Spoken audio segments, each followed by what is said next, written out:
láyé ìgbà kan wá wọlé sílé ojú ìfà ẹlòmíràn fẹ́ lè máa wo yàrá kọ̀ọ̀kan wípé ẹjọ́ ẹ dìbò fún mi o tí ẹ bá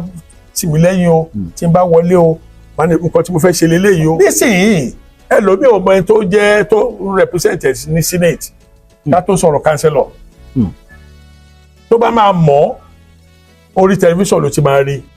àwọn kan sọ pé òṣèlú ń sìn yìí ó burú jù ti ìgbà yẹn lọ. ìgbà yẹn gan burú o. ìgbà yẹn gan burú ní 1960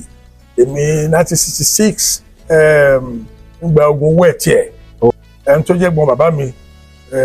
same father mother ọkùnrin tó ọ ṣe kánsẹ́lọ̀ láyé ìgbà yẹn wọ́n wá bàbá wálé wọ́n fẹ́ mẹ́mí wọn lọ pẹ́pẹ́ orí ọjọ́ mẹ́ta ni bàbá fi wà lórí igi obì 3 days ni bàbá fi wà ní àti ọmọdé àti àgbàlagbà tó jẹ́ ọkùnrin àti obìnrin gbogbo ọ̀nà sákò nulẹ̀ ìyàtọ̀ wà lórí darandaran òtítọ́ àti àwọn darandaran tó ń fi ọ̀rọ̀ darandaran bójú. èmi gbá ní 6 acres kan mo dẹ̀ kó àwọn èèyàn lọ wọ́n lọ bá mi gbin plantain ìyẹn dẹ̀ ó dẹ̀ so lọ níjọ́ tí máa padà débẹ̀ mo rí i pé àwọn ẹran màálù ti jẹ gbogbo plantain wọ́n dẹ̀ jẹ kanlẹ̀ wọ́n tún yàgbẹ́ síbẹ̀ mi jẹ́ kó sú mi lọ́dún yẹn mo wá lọ ra pole àwọn electric pole kéékèèké yẹn mo ra wáyà tó máa ń gúnyàn lára yẹn a wá fi ṣe round I spent close to 9 million naira. nígbà tí a máa fi débẹ̀ ní ọ̀sẹ̀ kejì ṣe mọ̀ pé wọ́n mú kí ni wọ́n dẹ̀ ti gé wáyà yẹn wọ́n dẹ̀ tó kó màálù wọnú ẹ̀ láti ọdún yẹn mi ò yọjú síbẹ̀ mọ́ o. ṣe ìṣiṣẹ́ àgbẹ̀ mọ́. àní mi tiẹ̀ yọjú síbẹ̀ yẹn mọ́.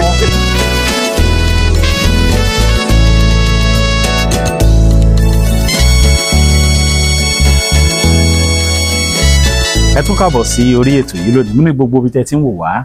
ọ̀rọ̀ kan ni a tún ní ká wò pàápàá gbogbo àwọn ọmọ Nàìjíríà tá a wà nílẹ̀ yìí àti lókè òkun ọ̀rọ̀ tó ní ṣe pẹ̀lú òṣèlú wa nílẹ̀ Nàìjíríà ni àwọn tó sì mójú ẹ̀ náà la wà pẹ̀lú wọn yìí ẹ káàbọ̀ sórí ètò yìí ẹ kú àsìkò yìí sà. àkí gbogbo àwọn tó ń gbọ́ wa ìlú Nàìjíríà ó máa dára lórúkọ Jésù. àmín àmín. ẹ bá dárúkọ yín fáwọn èèyàn. olóyè Johnson Olú Fátókè ni orúkọ mi. mo ti fìgbà kan jẹ́ ọmọlẹ́gbẹ̀mọ aṣòfin nípínlẹ̀ Ògùn ní 2007 to 2011 mo ní àǹfààní láti jẹ́ chairman House Committee on Education then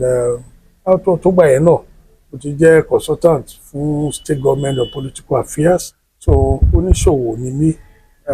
olóṣèlú ni bí bá ṣe fẹ́ sọ pé mo jẹ́ olóṣèlú wọ́n bá ti sọ pé èèyàn olóṣèlú mi pé èèyàn tí ò níṣẹ́ kò dẹ̀ níbẹ̀ ṣùgbọ́n ká sọ pé mo ti kópa mo sì ń kópa lọ́wọ́lọ́wọ́ nínú òṣèlú Ogun State pẹ̀lú oore ọ̀fẹ́ Ọlọ́run mo tún jẹ́ ọ̀kan gbòógì member Governing Council Federal Polytechnic of Ida lọ́wọ́lọ́wọ́ èyí tí aláṣẹ wa President Bọ́lá Ahmed Tinubu tọ́ṣẹ̀ yọ tí a inaugurate about 2 months ago. ṣé gbogbo olóṣèlú náà ló níṣẹ́ mi lọ́wọ́ tó ń ṣe ni. Of course kò ṣe bẹ́ẹ̀ àwọn míì gbogbo iṣẹ́ tó ń ṣe láyé wọn òṣèlú ni. tọ́ba ìyẹn àgbẹ̀ náà láti máa ń rí tí ò ní option míì pẹ́pẹ́ tipátipá tọ̀rọ̀tọ̀rọ̀ wọ́n ṣàfẹ́ di ipò kan mú ṣá torí pé láì di ipò yẹn mú ebi á pa ipò wọn. tó máa ń kọ mí lóminú jù ní wípé tó máa ní pé ẹnìkan parọ́ àbó ṣe nǹkan tí ò dáa wọn ló ṣèlú nìyẹn ṣòṣèlú wà nù definition òṣèlú ni pé kéèyàn máa parọ́ tàbí ṣe àìṣòótọ́ kò rí bẹ́ẹ̀ kò rí bẹ́ẹ̀ so olè máa ń sọ pé wọ́n bá ní pé what do I do I tell them I'm a businessman torí pé second option àbí ní ọ̀rọ̀ òṣèlú jẹ́ sí tó ṣe pàtàkì iṣẹ́ téèyàn ń ṣe. ìgbà wo lẹ́yìn join politics kan. mo nígbà àkọ́kọ́ nígbà tí a bẹ̀rẹ̀ ní 1999 kó tó di 1999 gbàtà wà kékeré bíi tí wọ́n lọ campaign kan ní bàbá Awólọ́wọ̀ ń bọ̀ ní ìletò wa pé àwọn fẹ́ wá ìgbà ayé UPN MPN wọ́n fẹ́ wá campaign máa débẹ̀ ṣáà ni kí n tẹ̀ pé mo fẹ́ mọ tẹ́ni tó ń jẹ́ Awólọ́wọ̀ kí n rí wọn sójú kí n dẹ̀ gbọ́rọ̀ ẹnu wọn nínú ipa ṣíṣe yìí àwọn ẹ̀kọ́ tí mo rí kọ́ bẹ́ẹ̀ ó pọ̀. ẹ láǹfààní àti wà níbi Awólọ́wọ̀ ti ń campaign. Kò ṣe ẹ̀kan kò ṣe méjì. Báwo ni nǹkan ṣe rí ńgbà yẹn sà? Ṣe rí àwọn kan sọ pé òṣèlú ń sìn yìí ó burú ju ti ìgbà yẹn lọ. Ìgbà yẹn gan burú o. Ìgbà yẹn gan burú o. Nígbà yìí Awólọ́wọ̀. Ìgbà yìí kó tó ti ìgbà yẹn gan ní 1960 èmi 1966 nígbà ogun owó ẹ̀ tiẹ̀ ńṣe ni mo ti gbọ́njú gbà yẹn. Ẹni tó jẹ́ gbọ́n bàbá mi same father mother ọkùnrin tó ọ ṣe kánsẹ́lọ̀ láyé ìgbà yẹn wọ́n wá bàbá wálé wọ́n fẹ́ mẹ́mí wọn lọ pẹ́pẹ́ orí ọjọ́ mẹ́ta ni bàbá fi wà lórí igi obì 3 days ni bàbá fi wà ní àti ọmọdé àti àgbàlagbà tó jẹ́ ọkùnrin àti obìnrin gbogbo ọ̀nà sákò nulẹ̀ ìgbà yẹn ni ayé NCNC Action AG Action Group NCNC NPC àsìkò yẹn náà la máa rí àwọn tọ́jọ́ ń díje tó máa lọ wọ́n á kọ́ lọ pa innocent soul ẹni aláìṣẹ̀ wọ́n á kọ́ lọ pa wọ́n á gbèsè yìí ẹni tọ́jọ́ contest kọ́ bá lè mú ẹni yẹn gẹ́gẹ́ bí apààyàn kó lè lọ ànítìmọ́lé kó tó ṣe àwọn ìwà jagunjagun ó wà ń gbà yẹn. Nígbà tí a kúrò ní 66 tá a bọ́ sí 1979 UPN MPN ìgbà yẹn ni ó di tí UPN bá campaign lọ tó bá pàdé MPN lọ́nà wọ́n á fa àdá yọ wọ́n yọ̀bọ̀n wọ́n àtàkà ara wọn tá a bá fẹ́ dìbò kọ́ jí àpótí gbé wọ́n ṣe gbogbo ẹ̀. Pátá tẹ̀síwájú tó di 1993 ọ̀rọ̀ pé ẹgbẹ́ sẹ́gbẹ́ ń ta àtàkìra wọn ó lọlẹ̀ oníkálukú campaign tiẹ̀ tí SDP bá gba bí NRC agbábò míì ìyẹn jàgídíjàgan ó dínkù ṣùgbọ́n tó bá ti pé a tún fẹ́ dìbò nítorí pé ìbò ìgbà yẹn kò fi àyè lẹ̀ púpọ̀ fún àǹjíbò pègbè kò tí àfi tó bá fẹ́ jiyàn gbé nítorí pé tò sẹ́ni ní ẹ̀yìn ẹni tó fẹ́ yẹn náà ń pè ní open system open ballot system pé tò sẹ́ni ẹni tó fẹ́ ni tó bá dẹ̀ bá kàbò yẹn láàrin ìṣẹ́jú àáyá wọ́n ti kàbò tán àsìkò kan náà máa bẹ̀rẹ̀ láti dìbò ní gbogbo Nàìjíríà àsìkò kan náà máa parí so ìyẹn ò fi àyè lẹ̀ fún kẹ́nìkan máa lọ forúkọ lẹ̀ síbi ọ̀nà méjì mẹ́ta mẹ́rin ìyẹn ni iná sọ pé a ní ìbò tí ó yanrantí the most free and fair election well conducted tí ò sí rúdurùdu. Pàtó abọ́ sí rakun 1793 abọ́ sí ṣe 99 látúnṣe election yẹn problem tó wà ó di a ní machine kan tá à ń pè pé ó máa ṣe accreditation before election ìyẹn jẹ́ pé ìwọ tó wà credit ó bí ó dìbò ìyẹn tún di máa lọ forúkọ lẹ̀ níbi ọ̀dọ̀ mẹ́ta mẹ́rin nítorí gba ìbò 1979 ẹnìkan ó ń register lọ́nà bíi mẹ́rin márùn-ún orúkọ wa lọ rẹ́rẹ́rẹ́ bíi pé èrò tó fẹ́ dìbò ìṣèlọ́pọ̀ tó bá wá fẹ́ dìbò gan èèyàn díẹ̀ lè máa rí so tá a bá rí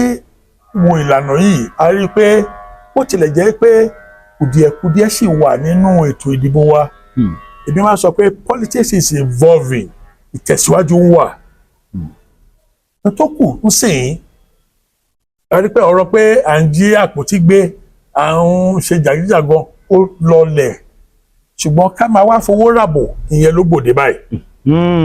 Dìbò kó síbẹ̀. Dìbò kó síbẹ̀. Tí àwọn ọmọ Nàìjíríà ìjọ tó bá dópin tó sọ pé no to vote buying ìjọ yẹn ni a bọ́ nínú yẹn. tẹ́yìn ọba bá mi yọ èmi pẹ̀ gẹ́gẹ́ bí àpẹẹrẹ tó ní gba 1 million kó dìbò fún mi ó fi ìwọ̀sí lọ́ọ̀ mi nìyẹn ó ti rí pé ìyà ń jẹ ọ̀tá mi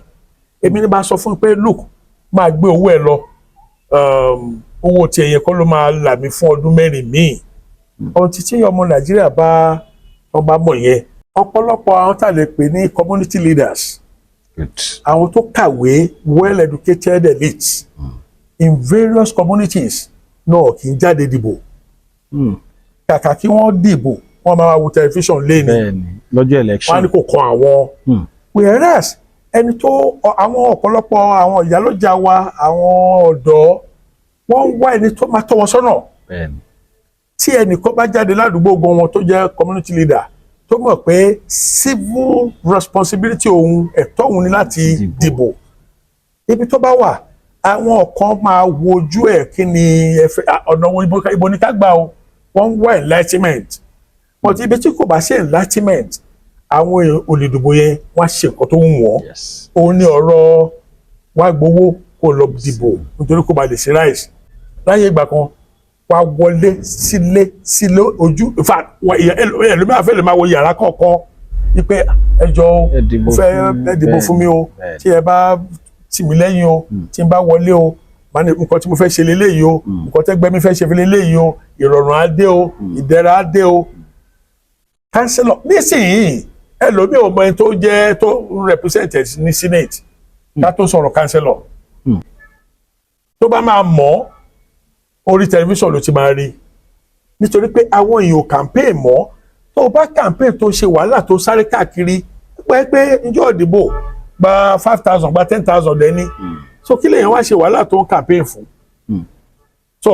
ẹni tí ó dẹ̀ fi owó ra ìbò tó wọlé of course kò lè wà responsible fáwọn èèyàn kò dẹ̀ sí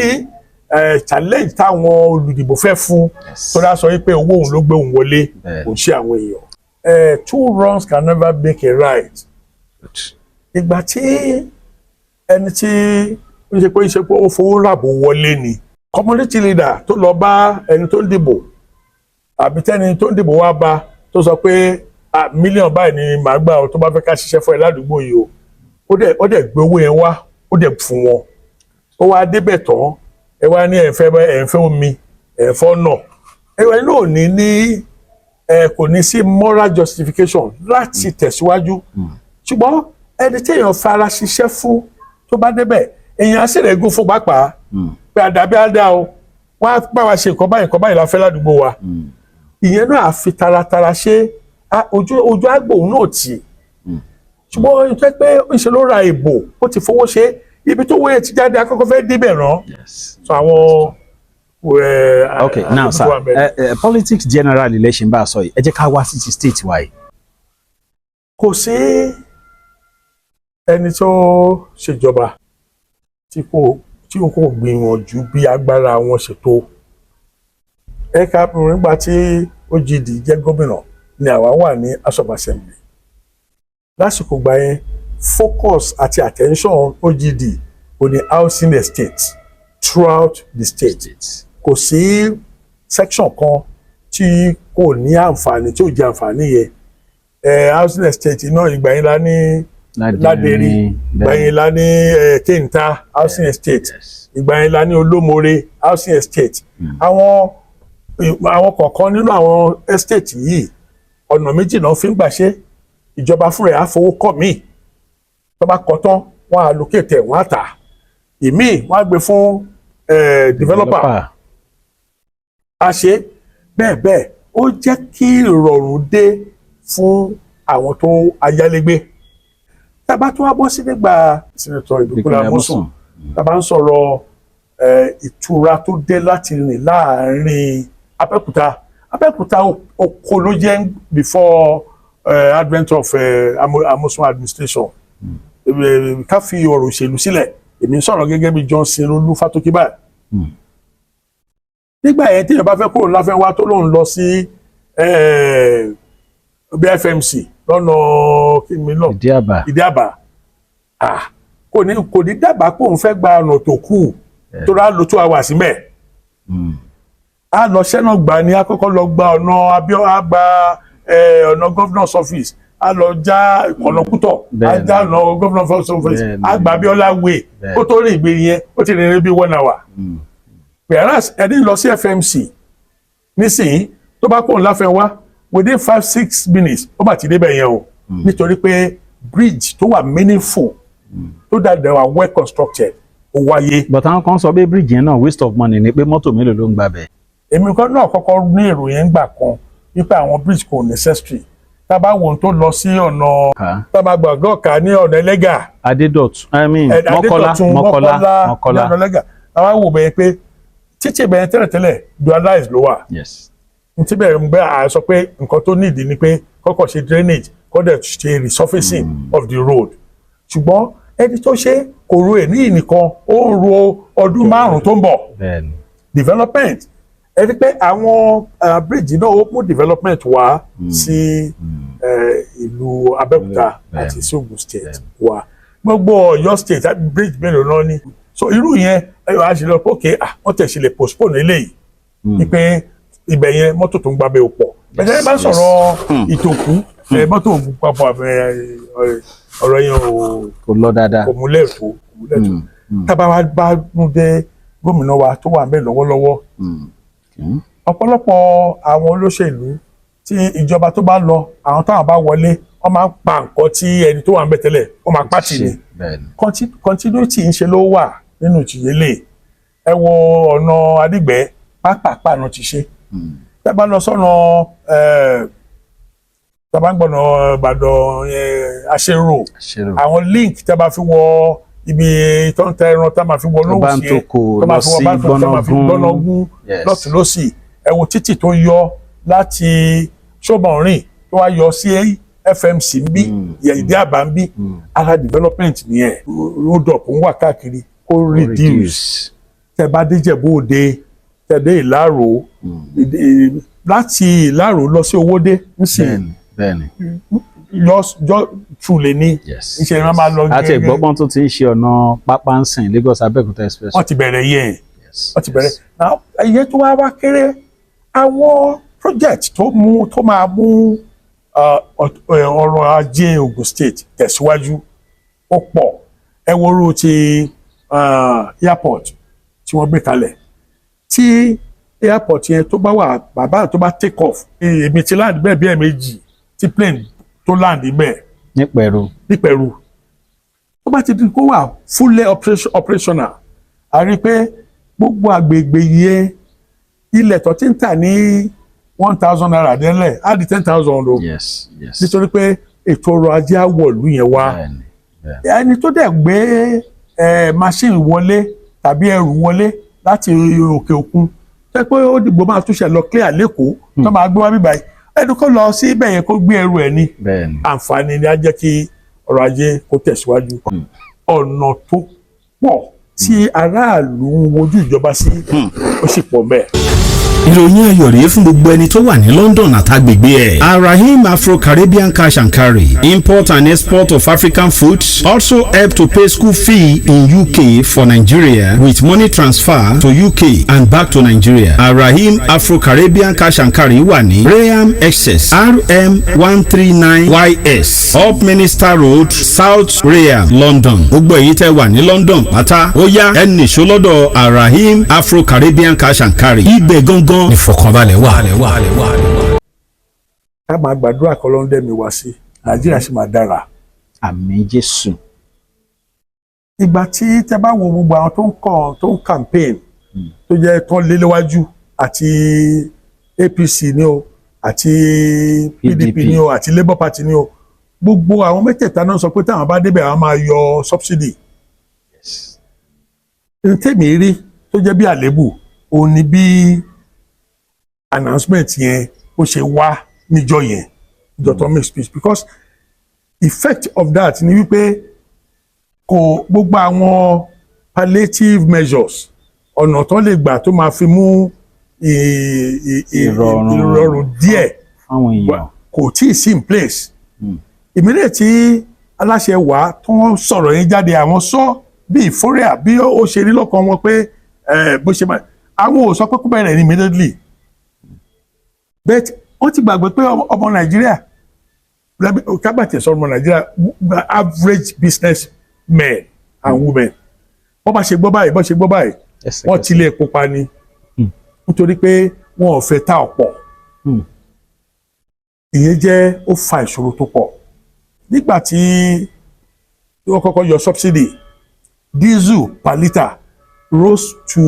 1,850 1,900 per litre. Yes. But ìgbà tí Dangote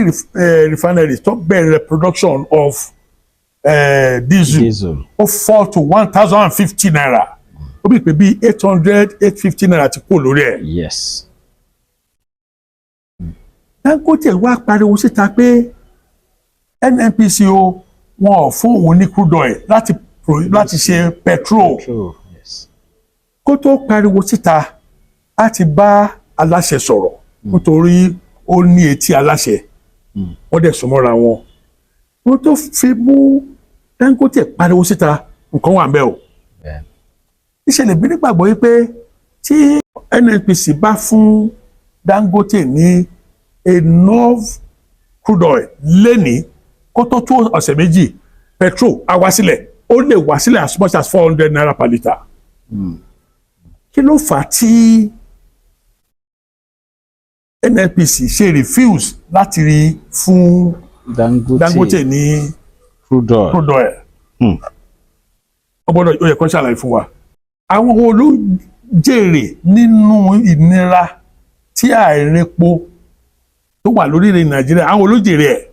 kí ni interest wọn? The presidency is expected to take very, very drastic action on this. A gbọ́ pé àwọn kan ní refineries ní ìta ìlú Nàìjíríà tó jọmọ Nàìjíríà ni wọ́n. Àwọn tó dẹ̀ ń patronize wọn náà ní Nàìjíríà. Tí Port Harcourt refineries àti Dangote refineries tó bá wà operational fully definitely àwọn tó ní refineries outside the country yẹn wọ́n ti kùtà o dókòwò kùsẹ̀ tó máa patronize wọn mọ́. Ìyẹn já sí wípé wọ́n jẹ́ alágbára tó pọ̀ tó yẹ pé wọn ò fẹ́ kíkí ní ẹ ṣe ṣe. Dábàá rántí bàbá wa tó jẹ́ president tẹ́lẹ̀ Chief Olusegun Ọbásanjọ́ nígbà tí àwọn NNPC ní by March 2024 Port Harcourt refinery ó máa come into operation. Bàbá ní ilé epo yẹn ìfọ epo yẹn ò ní ṣiṣẹ́ pé kò lè ṣiṣẹ́ ọ̀pọ̀lọpọ̀ wa la sọ pé kí ni bàbá dẹ̀ ń sọ yìí ṣùgbọ́n ó dà ní pé bàbá yẹn mọ tó rí nítorí pé àwọn tó wà nínú pé kó ṣiṣẹ́ náà ni wọn ò fẹ́ kó ṣiṣẹ́ nítorí tó bá ṣiṣẹ́ á pa wọ́n lára. Ẹ wo cost transportation cost lásán tá a fi ń gbé crude oil jáde láti bíbá lọ sí ìlú mìíràn bàbá tó refine àtúnà ń gbé finished product padà síbí cost of transportation tá a bá mú kúrò bẹ́ẹ̀ ó ti yẹ kí epo wálẹ̀. Tá a bá tó wá mú epo tó máa ti sọnù lójú ọ̀nà nígbà tó gbé crude oil lọ tó máa sọnù lójú ọ̀nà wà bẹ́ẹ̀ o tó bá gbé 10 drums lọ tó máa dánwò ó lè jẹ́ 8 drums. Tá a bá tó refine tán tó ní 5 drums àwọn gbébọ̀ ó lè jẹ́ 4 drums ló máa délé. Gbogbo àwọn ọ̀nà tí àìṣòótọ́ àìṣòdodo yìí tá a bá mú kúrò á fàrọ̀ ìrọ̀rùn fún wa á jẹ́ kí ìjọba ẹ̀ gbogbo ìlàkàkà tí ìjọba yìí ń ṣe kí ara dẹ aráàlú á jẹ́ kó wá sí ìmúṣẹ. So ìyẹn mo ṣe sọ pé the president and the presidency and the leaders of thought ní ìlú Nàìjíríà ó ẹ̀kọ́ wá dìde ibo làwọn tá à ń pè ní labour ṣáàṣì ní labour ṣáá labour sì wọn ní jà ju ẹ̀kúnwó níbo títí di ìgbà Òṣìọ̀mọlẹ̀ lọ sígbà Dòsùnmú àwọn yẹn ò jà fúnra wọn wọ́n jà fún ìlú wọn ò dẹ̀ kí ń jà fún as a matter of fact wọ́n tún ran ìjọba lọ́wọ́ ni nítorí pé àwọn nǹkan míì tí ìjọba ò ronú sí wọn á pè àkíyèsí wọn sí. bàtà àwọn tá a níbẹ̀ ń sìn ọ̀rọ̀ owó ẹ̀kúnwó tá a dẹ̀ ń sọ yìí for example ẹ jẹ́ ká sọ lẹ́ni pé wọ́n ti gbé owó sí 70,000 naira minimum wage now láti 30,000 yẹn state mi ò tí ì san o now tówó yẹn bá lọ 70 yẹn níjọ́ tó bá bẹ̀rẹ̀ gbàrà ẹ wá sọ fún mi ṣé àwọn nǹkan tí à ń fowó yẹn rà náà ní lọ òkè ni. ó ti ń lọ gan kówó tó dé. a lọ nítorí pé èmi tí mo ní òṣìṣẹ́ níbi iléeṣẹ́ kéréje tí mo ń ṣe lò èmi náà gbọ́dọ̀ increase owó òṣìṣẹ́ mi tí n bá increase owó òṣìṣẹ́ àwọn ibi tí mo ti ń ra raw materials àwọn náà torí pé wọ́n ní òṣìṣẹ́ wọ́n máa increase so raw materials wọn price ẹ̀ á lọ sókè èmi náà increase owó òṣìṣẹ́ of course gbogbo extra cost yẹn are spread there lórí cost of production ni so nǹkan tá à ń tà á tó lọ sókè à ń tọ́ra wa ní ìpẹ́ ọ̀rọ̀ tí ẹgbẹ́ òṣìṣẹ́ ò bá máa jà fún ó ní bí cost of living bó ṣe máa wálẹ̀ báwo ló ṣe fẹ́ wálẹ̀ irú àwọn nǹkan tí gọ́ọ̀mẹ̀ntì tó fowólé owó ọdọ́ ó lọ sókè owó omi ó lọ sókè ká gba ìwé vehicle license very particulars ó lọ sókè international passport lọ sókè kó sọ fún ìjọba pé ẹgbẹ́ kìíní ẹ̀ wálẹ̀ owó interest rate ní bank ó lọ sókè a fẹ́ ní pé nǹkan àrọ̀ dẹrùn bó ti fẹ́ dẹrùn à ń tọ́ra wa ní nígbà tí èmi bẹ̀rẹ̀ iṣẹ́ oṣù ọ̀sẹ̀ méjì ló máa ń sanwó 241 naira 241 naira ní owó ọ̀sẹ̀ méjì ó mì pé 482 naira ní owó oṣù kan mo dẹ̀ ń lo yàrá méjì mo fún owó yẹn náà ni mo fi ra address system ni mo fi ra cooker gas cooker èlò náà ta gas cooker easy gas cooker olójú méjì àti cylinder ẹ̀ tó 100 naira irọ́ so owó yẹn ṣe lọ they multiply effect of every kọ́bọ̀ tá a fi lé owó oṣù owó òṣìṣẹ́ multiply times 4 ẹ̀ ló máa lọ sínú cost of living. Ẹni tó nílé àfọwọ́kówólé at the end of the day ẹni tó ń gba 30,000 tẹ́lẹ̀ tó dẹ̀ sì ní àjẹsẹ́kù tó ń fowó sí bank tó bá gba 70,000 kò tẹ̀ ẹ̀dí tó ná. kò ní tó. ẹbí ẹ̀mí jẹ̀ mẹ́ta mo ti láǹfààní láti lọ sí ìlú India. bí wé bá a ṣe kà nínú ìwé pé ìjọba ìlú India wọ́n wà corruption wọ́n le ju ti Nàìjíríà lọ. Ṣùgbọ́n ẹ bá sọ̀rọ̀ manufacturing wọ́n ṣe débi wípé mo wà ní companies méjì kan nígbà táwọn government officials wọlé Bọ́lá bó ṣe wà ní Nàìjíríà náà ló wà ní báyìí ó pé ààbọ̀ nígbà tó wọbẹ̀ nítorí kọ́kọ́ béèrè lọ́wọ́ wọn tó jókòó mo wà privilege láti wà nínú ìpàdé yẹn nítorí pé mo jẹ́ àlejò nítorí kọ́kọ́ béèrè ni pé what are your challenges? What can we do to assist you? Máa rò pé ilé ìtún yàtọ̀ o. Tẹ́ ẹ bá rí government agencies kan tó bá wọ any manufacturing or service provider company kan nílẹ̀ Nàìjíríà, ó wá béèrè owó ni o. ó wá béèrè owó ni wọ́n máa já signboard yín bọ́. Kò sí nǹkan tó kàn wọ́n. Àmọ́ ilé iṣẹ́ ló ti doríkodò tó ti kó ẹrù wọn tó lọ sí Ghana, tó lọ sí South Africa. Àwa ní kí employment wà. Báwo ni employment ṣe fẹ́ wà? Government should look into how to produce, to assist the manufacturing industries. Ilé iṣẹ́ gbọ́dọ̀ máa pọ̀ sí ní kì í ṣe kókó máa dínkù. Of course, ilé iṣẹ́ bá pọ̀, wọ́n á san tax. Ṣùgbọ́n kí o ṣe tax tó máa gé wọn lọ́rùn. Tó bá lọ sí báǹkì ń sìn, o fẹ́ gba loan lásán láti rí pé o fẹ́ kí ilé iṣẹ́ kó gbòòrò sí àbò fẹ́ ra raw materials. Minimum tó máa san is 28% interest rate. Ìbò ló ti ń ṣe ẹ́ ṣé ẹni tó ṣiṣẹ́ gé ní 28%, báńkì mi gba 30%, 32% interest rate. Kò sí ìlú tó máa ṣe yẹn tó tẹ̀síwájú. Government need to look into that. Sir, kí wàá ní way out báyìí? Way out ó easy. Ìkíní ni pé ìgbésẹ̀ lórí pé a yọ owó lórí epo ebi ò ní nǹkan tó burú bẹ́ẹ̀. Ṣùgbọ́n àtijọba àti àwọn ẹgbẹ́ òṣìṣẹ́ àtàràlú wọn tá a gbọ́dọ̀ wà concerned ni pé àwọn owó tó bá wá jáde nínú fuel subsidy tó yọ yìí kó bá yẹ pé àpò àwọn very few ló máa lọ kó fi ṣe nǹkan sílùú tó máa mú ìrọ̀rùn dé báráàlú.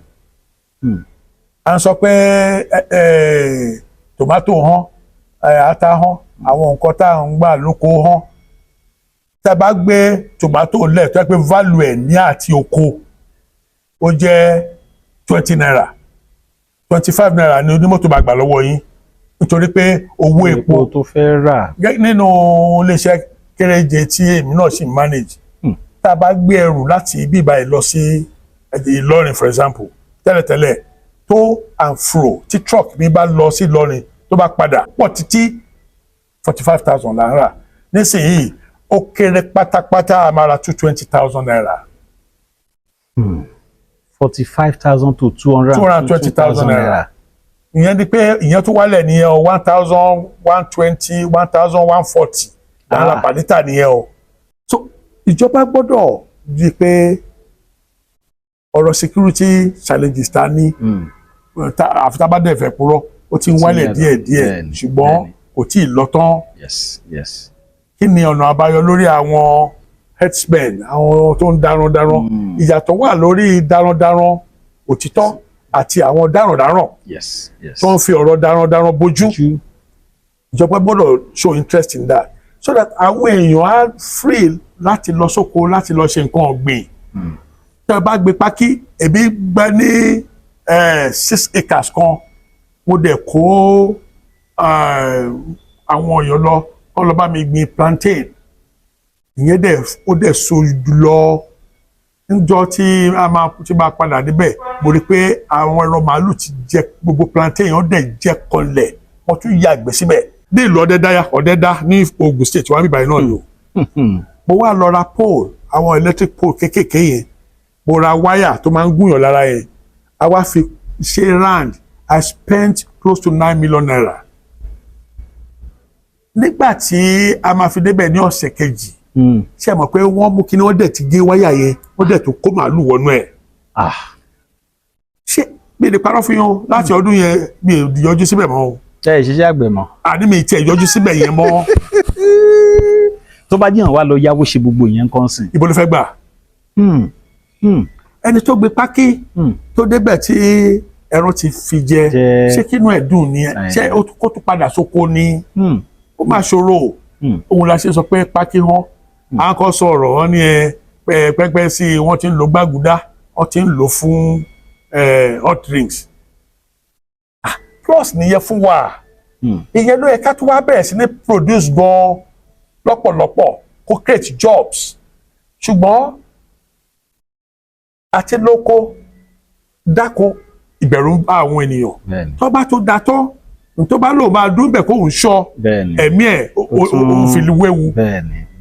tẹ́rọ bá lọ bẹ̀ tó bá jẹ́ tán ṣé á tún fẹ́ padà lọ sóko kí ìjọba bá kórí sí ẹ̀. then ìjọba ní láti rí i pé àwọn iléeṣẹ́ tó wà ń sìn ó ń ṣe àtìlẹ́yìn fún wọn pàápàá jùlọ iléeṣẹ́ tí ó bá ń ṣe ẹ̀tọ́ tó ń san tax tó ń comply to nǹkan tí ìjọba fẹ́ wọ́n ní rẹ́kọ̀dù wọn. They should visit all these industries. Àtàwọn tó ń provide service tó dẹ̀ ṣe dáradára. Ìjọba gbọ́dọ̀ ní data wọn lọ́wọ́ kó máa bọ kí ló jẹ́ ìṣòro wọn kí ni wọ́n lè fi ràn wọ́n lọ́wọ́. Tó bá ṣe yẹn not only pé productivity will increase. Àwọn ilé-iṣẹ́ láti òkèèrè gan wọ́n máa wọlé wá willingly. That will generate employment. That will create wealth and